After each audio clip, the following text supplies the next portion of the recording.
A los 74 años, el hombre más rico del mundo temblaba como un niño de 5 años. En sus manos, una medalla de oro. En su mente, el mismo terror que destruyó su infancia. Es el 5 de abril de 1992, en el hospital de Little Rock, Arkansas. Samuel Moore Walton sostiene la medalla presidencial de la libertad con dedos que no pueden dejar de temblar. Es el mismo temblor que acompañó toda su vida a un hombre cuya infancia emocional estuvo marcada por la necesidad, pero sobre todo el vacío de saber que sacrificó a su familia.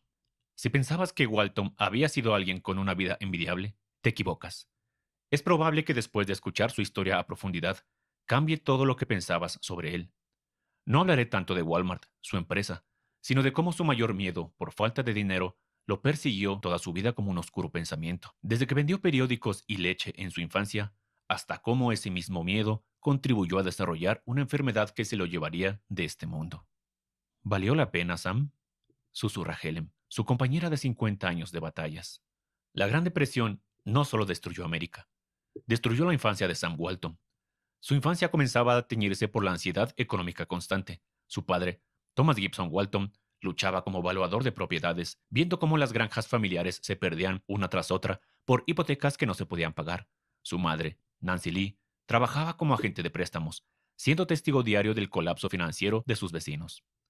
Para un niño sensible, estas conversaciones nocturnas sobre embargos y desempleo se convertirían en la melodía traumática de su vida. Sin embargo, nadie imaginaba que esa inestabilidad económica alcanzaría también a los Walton y que en el futuro esto provocaría el colapso psicológico del pequeño Sam. ¿Qué hace un niño de 8 años despertar cada madrugada para ordeñar vacas antes de ir a la escuela? La necesidad, sí, pero también el terror visceral de que la pobreza podría regresar en cualquier momento. Sam aprendió temprano que el dinero no era solo comodidad, era supervivencia, dignidad, la diferencia entre tener un techo y dormir bajo las estrellas de Oklahoma por necesidad, no por aventura. La familia Walton se mudaba constantemente, siguiendo las oportunidades de trabajo del padre. Missouri, Arkansas, nuevamente Oklahoma. Cada mudanza reforzaba en Sam la lección más dolorosa, que la estabilidad era un lujo que no podían permitirse. Mientras otros niños jugaban después de la escuela, como es normal, Sam vendía periódicos, entregaba leche, hacía cualquier trabajo que agregara centavos al frágil presupuesto familiar. Y así pasó gran parte de su infancia, marcada por la sombra de la necesidad familiar. Sin embargo, las cosas estaban a punto de cambiar para aquel pequeño niño.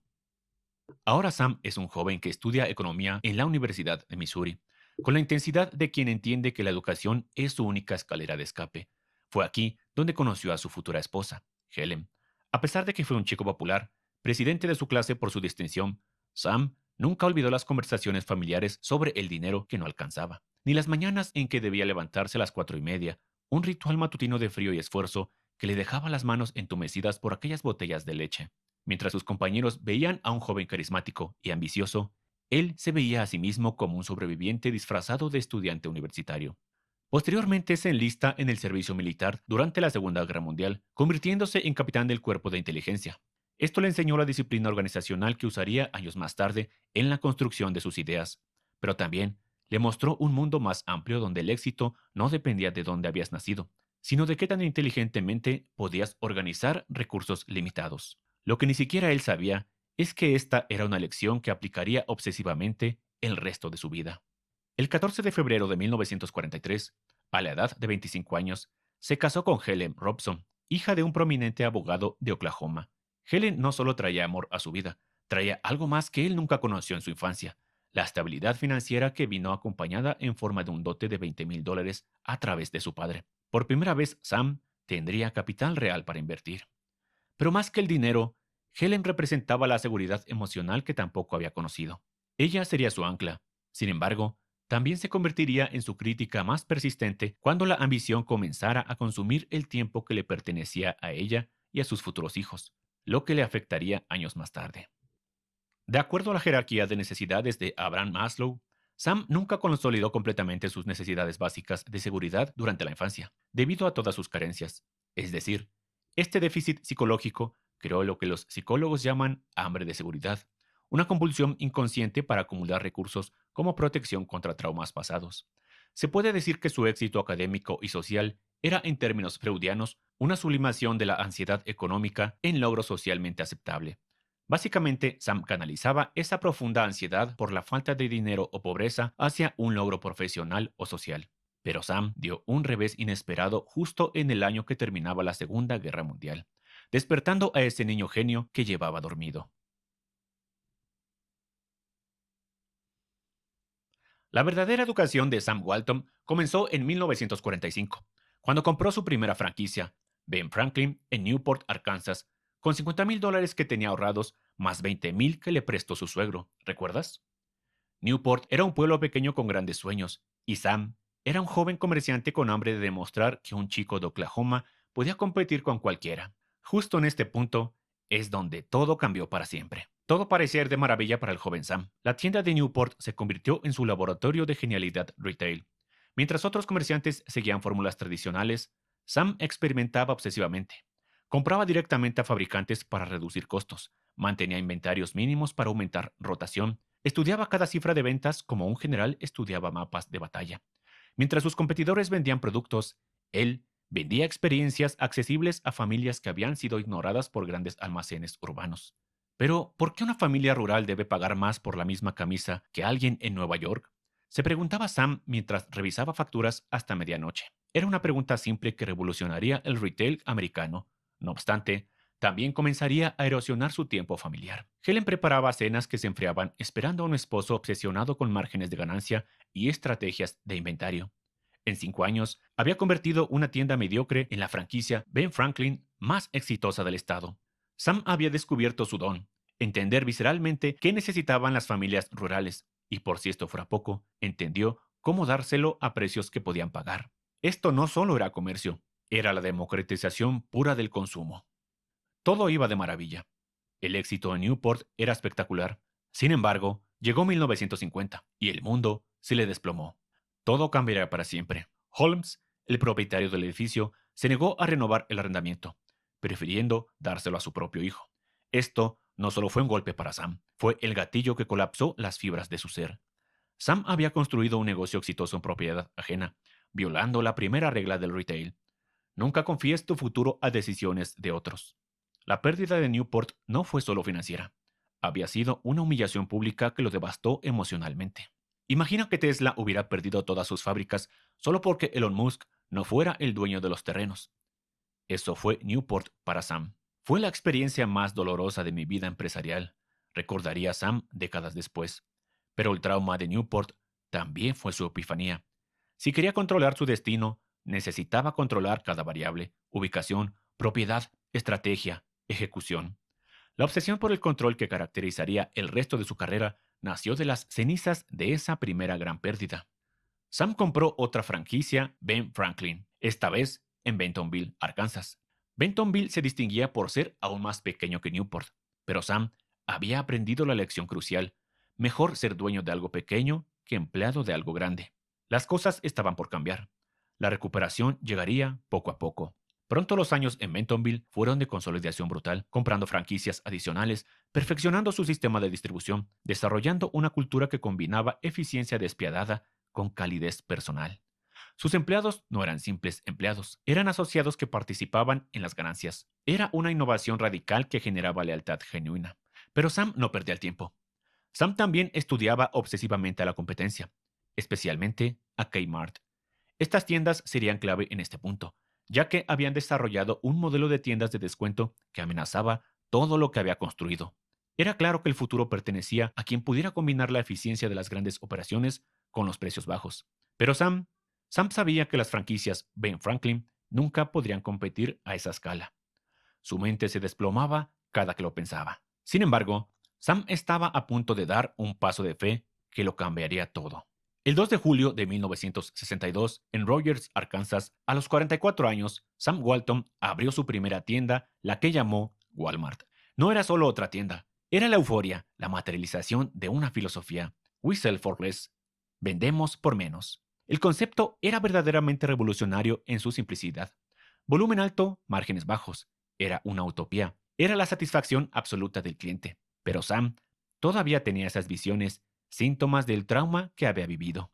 La pérdida de Newport activó lo que Sigmund Freud describía como compulsión de repetición, la tendencia inconsciente de recrear situaciones traumáticas para resolverlas de forma diferente. Sam no solo quería éxito, quería control absoluto sobre las variables que habían causado su primera gran pérdida.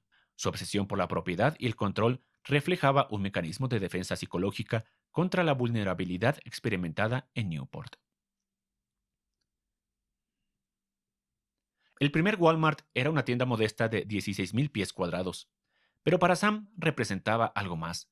Era una idea monumental comparada con su pasado. Su premisa era que las familias rurales merecían los mismos precios bajos que los consumidores de las grandes ciudades. Sam había identificado un mercado completamente desatendido. Pueblos de 5.000 a 25.000 habitantes que las grandes cadenas consideraban demasiado pequeños para ser rentables. Este fue el error fatal que le costaría a sus competidores.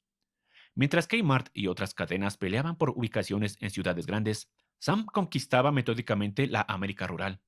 Su estrategia era militarmente precisa: identificar pueblos desatendidos, establecer tiendas con precios 20% más bajos que la competencia local, generar volumen suficiente para sostener márgenes estrechos, usar las ganancias para financiar expansión acelerada. No obstante, no todo iba muy bien para Sam. Aquí viene lo que nadie te cuenta sobre el éxito. Los primeros años fueron de crecimiento doloroso y lento. Mientras Sam manejaba su vieja camioneta entre tiendas, durmiendo en moteles baratos, revisando inventarios, capacitando gerentes, perfeccionando cada detalle operativo, Helen comenzaba a bromear amargamente con sus amigas que estaba casada con Walmart, no con Sam. Las cenas familiares se convertían en sesiones de planificación empresarial. Las vacaciones se cancelaban por crisis en tiendas. Estaba claro que también era difícil para Helen. La siguiente reflexión quizá te cause escalofríos. ¿Alguna vez te has preguntado qué impulsa a un hombre a trabajar 16 horas diarias cuando ya tiene éxito financiero? Para Sam, no era solo ambición, era pánico existencial. El trauma de la pobreza infantil y la pérdida de Newport habían creado una compulsión que controlaba cada variable que pudiera amenazar su seguridad, no solo financiera, sino también familiar. Cada nueva tienda era una póliza de seguro contra el regreso de la vulnerabilidad. No obstante, si el trabajo parecía que lo estaba absorbiendo, ahora imagina el cambio radical que está por venir. La oferta pública inicial, en octubre de 1970, cambió todo para siempre. Walmart se convirtió en empresa pública con una valoración que hizo millonarios instantáneos a Sam y los primeros inversionistas. Sin embargo, eso también significó la presión sistemática de Wall Street, expectativas de crecimiento constante, la pérdida gradual del control personal que Sam valoraba de una forma obsesiva casi compulsiva. La década de los 70 fue expansión explosiva, ingresos anuales de 1.2 mil millones de dólares, reconocimiento como una de las cadenas retail de más rápido crecimiento en la historia estadounidense. Sam había democratizado efectivamente las compras para millones de familias rurales, pero el costo personal era devastador. Sus hijos Rob, John, Jim y Alice crecían viendo a su padre ausente que prometía constantemente más tiempo familiar que nunca se materializaba. Helen desarrolló sus propios intereses: arte y filantropía, viajes con amigas, creando una vida paralela que no dependiera de la disponibilidad emocional de Sam. Era una familia financieramente exitosa que funcionaba como una corporación eficiente. Sin embargo, era emocionalmente distante. Esto traería consigo la noticia más devastadora de toda su vida y que afectaría negativamente la salud y la mente de Sam. En 1982, Sam recibió el diagnóstico que cambiaría su vida para siempre: mieloma múltiple, un cáncer de médula ósea con un pronóstico limitado. Tenía 64 años y había construido un imperio, pero la enfermedad le recordó brutalmente que el tiempo, el único recurso verdaderamente escaso, se estaba agotando. Sam ocultó la noticia de esta enfermedad a sus asociados, manteniendo en secreto absoluto para no afectar la moral empresarial ni el precio de las acciones. Solo Helen y los médicos sabían la verdad. La vida de Sam cambió por completo con la carga de esta noticia. Sin embargo, continuó viajando, expandiendo y planificando como si tuviera décadas por delante, pero internamente luchaba con las preguntas que había evitado durante toda su vida. ¿Había valido la pena el sacrificio personal? ¿Qué tipo de padre y esposo había sido realmente? Son dos preguntas que nos hacen reflexionar. En 1983, Sam's Club abría sus puertas. Para 1985, Walmart operaba 859 tiendas con ingresos anuales de 8.4 mil millones de dólares. México, Canadá, Argentina, Brasil, China. Sam Walton había sido nombrado el hombre más rico de América por Forbes, con una fortuna estimada en 2.8 mil millones de dólares. Era el triunfo definitivo sobre la pobreza infantil, la reivindicación completa de décadas de trabajo obsesivo. El combustible del éxito parecía proyectil. Sin embargo, este era el momento de mayor soledad personal que había sentido en toda su vida. Los sueños de Sam están a punto de cambiar. La teoría de autoeficacia de Albert Bandura explica cómo Sam desarrolló una compulsión extrema por el control basada en éxitos tempranos. Cada tienda exitosa reforzaba su creencia de que podía controlar resultados mediante esfuerzo y planificación meticulosos. Sin embargo, esto también creó lo que los psicólogos llaman efecto túnel, un enfoque tan intenso en metas específicas que se pierden otras dimensiones importantes de la experiencia humana, como la intimidad familiar y el disfrute presente. Algo muy parecido por lo que estaba atravesando Sam en ese momento, y muy similar a lo que observamos hoy en día en Elon Musk, brillantez empresarial con costo emocional devastador. Ser el hombre más rico de América debía haber sido la culminación de todos los sueños, pero para Sam Walton se convirtió en el comienzo de la reflexión más dolorosa de su vida. A los 67 años tenía todo lo que había soñado en su infancia pobre: seguridad financiera absoluta, reconocimiento nacional, un imperio empresarial que empleaba a cientos de miles de personas, pero también tenía mieloma múltiple, y así como una conciencia creciente de que había pagado un precio terrible por su éxito. Las visitas médicas se hacían cada vez más frecuentes, pero Sam las mantenía secretas, viajando a centros especializados bajo nombres falsos. Los tratamientos de quimioterapia lo dejaban exhausto, pero continuaba su rutina de viajes a sus tiendas, presentando una imagen de vitalidad que cada día requería más esfuerzo sostener. Sin embargo, Helen, la mujer de su vida, sabía la verdad, y su mirada comenzaba a reflejar no solo preocupación, sino también una tristeza profunda por todos esos años perdidos que sabía nunca recuperaría. No todo estaba acabado aún, pero sí estuvo a punto de terminar con la vida de Sam, un evento por poco fatal. 1988. Sam sufrió un accidente aéreo que casi le cuesta la vida. Volaba como siempre realizando el icónico baile de hula hula con su avión, inspeccionando ubicaciones para abrir nuevas tiendas, pero se estrelló en un campo en Arkansas. Milagrosamente sobrevivió, pero el accidente fue una metáfora brutal de cómo había vivido, volando siempre hacia el próximo objetivo, demasiado rápido como para aterrizar realmente en el presente con su familia. Mientras se recuperaba, Sam tuvo tiempo forzado para reflexionar su vida: su padre, su madre, su hermano, la venta de leche y periódico, la falta de dinero. Sus hijos ya eran adultos exitosos, pero distantes. Rob había asumido responsabilidades en Walmart, pero su relación era más profesional que paternal. John se había convertido en un ambientalista que cuestionaba abiertamente el impacto ecológico del modelo de consumo que su padre había promovido. Jim trabajaba en finanzas, manteniendo interacciones cordiales pero superficiales. Alice, la única hija, había encontrado su vocación en la filantropía, quizás compensando por las comunidades que Walmart había alterado. ¿Conocen realmente a su padre?, se pregunta Sam durante esas largas noches de insomnio que la enfermedad le había traído. La respuesta era desgarradoramente clara. Habían conocido al CEO de Walmart, pero habían perdido la oportunidad de conocer al hombre detrás del imperio. Helen, como mujer valiente, después de 45 años de matrimonio, mantenía una dignidad estoica que ocultaba décadas de soledad. Ella había construido una vida rica en arte, viajes y amistades, pero Sam sabía que había sido una vida de compensación por la ausencia emocional de su esposo. Las conversaciones íntimas que caracterizaban matrimonios profundos habían sido reemplazadas por actualizaciones empresariales y planificación logística familiar. Sin embargo, Helen nunca dejó de amar a Sam. A pesar de las circunstancias, llegó un momento de luz para Sam. En 1990, Sam recibió la Medalla Presidencial de la Libertad de manos de George Bush, el reconocimiento civil más alto que otorga Estados Unidos. Era el hijo de Oklahoma que había democratizado el consumo americano, el visionario que había llevado productos de calidad a precios accesibles a millones de familias rurales. Pero, irónicamente, mientras sostenía la medalla, Sam solo pensaba en los recitales de piano de Alice que había perdido, en las cenas familiares que habían sido interrumpidas por llamadas urgentes de tiendas. Sin embargo, él sabía que el tiempo se agotaba. Los últimos 2 años fueron una carrera contrarreloj. Sam puso manos a la obra. Trabajó febrilmente en su autobiografía Made in America, no solo como legado empresarial, sino como un intento de explicar, quizás justificar, las decisiones que habían definido su vida. Entre líneas, el libro revela a un hombre luchando con preguntas imposibles.